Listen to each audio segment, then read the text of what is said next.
ज्यांना बीपीचा त्रास आहे, वाटतं की आपल्याला हार्ट अटॅक येऊ नये, त्रास काय होऊ नये असं जर वाटत असेल तर साधा सोपा मार्ग, फ्रेश होऊन यायचं, निवांत बसायचं आणि श्वास घ्यायचा, छातीत रोखून ठेवायचा, थोडस प्रेशर टाकायचं छातीवरती आणि सोडताना परत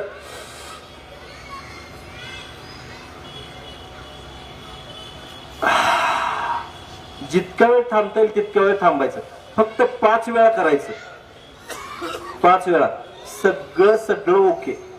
कारण हृदयाला पण तेवढी कॅपॅसिटी वाढते, हृदयाची प्रेशर सहन करण्याची. जे प्रेशर पडतं ना ते सहन कर, मग हृदयावरती प्रेशर येत नाही, मग ब्लड प्रेशर वाढत नाही आपलं, कारण त्याला सवय लागून जाते.